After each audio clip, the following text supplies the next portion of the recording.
আলাইকুম। ওয়ালাইকুম আসসালাম। কেমন আছেন? জি আলহামদুলিল্লাহ ভালো আছি। আপনার নাম ঠিকানা যদি একটু বলতেন। ভাই নাম হচ্ছে আয়েশা, থাকি কুমিল্লাতে ইলেটগঞ্জ। ইলেকট্রন। জি আচ্ছা, দাউদকান্দি এই থানা। যে মানে কুমিল্লা ইলেকট্রন থাকেন দাউদকান্দি থানা। জি জি। তো ক্যামেরার সামনে আসার মূলত কারণটা কি সেটা যদি একটু বলতেন। ভাই আমার একটা বাচ্চা আছে, বিয়ে হয়েছিল বুঝছেন, বাবা থাকতে বিয়ে হয়েছিল, এখন একটা বাচ্চা আছে, পরে উনি ছেড়ে দিয়ে চলে গেছে। হুম। আমার ওরকম অর্থ সম্পদ তো নেই বুঝছেন, উনারে বেশি টাকা পয়সা দিতে পারি নাই, এই কারণে উনি চলে গেছে। বাচ্চা নিয়ে অনেক কষ্টে আছি আমি। মানে স্বামীকে টাকা পয়সা না দেওয়ার কারণে স্বামী রেখে চলে গেছে। চলে গেছে জি। আপনার বয়স কত? আমার বয়স এই হবে 21। 21। জি জি। আচ্ছা। তো আপনার বিয়ে হয়েছে কত বছর আগে? বিয়ে তো হয়েছে এই 18-19 এরকম। 18-19 বছর বয়স। এরকমই হবে। লেখাপড়া করেছেন? জি না। একটুও লেখাপড়া করেন? জি না। কেন লেখাপড়া করেননি কেন? করতে পারিনি, বাবার ওরকম অর্থ সম্পদ নাই, এরকম পড়ালেখাও করতে পারিনি, মাটা কাজ করে খাওয়াইতো, ওইরকম পড়ালেখা হয়নি। এরকম মুক্ত পড়ছি অনেক কিছুই, মানে হাদিস কোরআন জানি এরকম।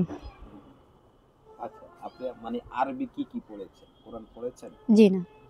পড়েননি? না না। আপনি নামাজ কালাম তো জি পড়েন? আলহামদুলিল্লাহ। আচ্ছা। তো আসলে স্বামী কেন আপনাকে রেখে চলে গেছে? বললাম না ভাই, স্বামী ওইরকম টাকা পয়সা দিতে পারি নাই, ওইরকম অর্থ সম্পদ নেই, এই কারণে চলে গেছে স্বামী, ছিল এখান থেকে। টাকা পয়সার কারণে? জি। আচ্ছা।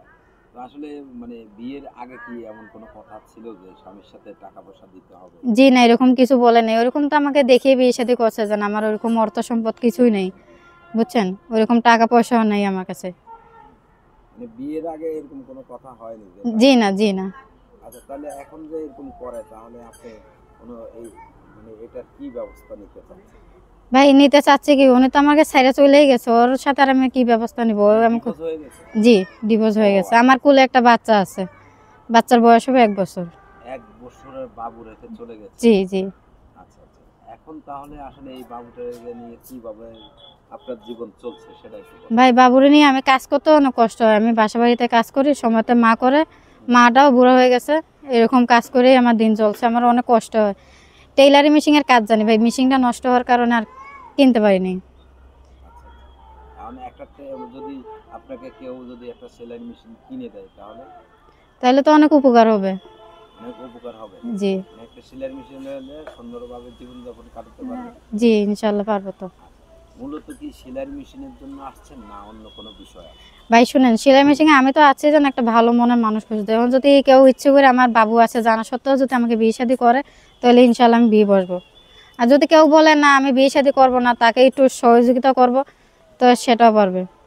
আচ্ছা, মানে বিয়ে শাদী করতে চাইলে বিয়ে শাদী বসবেন। জি আর যদি কেউ সহযোগিতা করতে চায় তাহলে সহযোগিতা নেবে। জি তাই তো? জি। জি আচ্ছা, তো আপনার সাথে যোগাযোগের কোনো ব্যবস্থা আছে? জি নাম্বার আছে আমার। নাম্বারটা বলতে পারেন?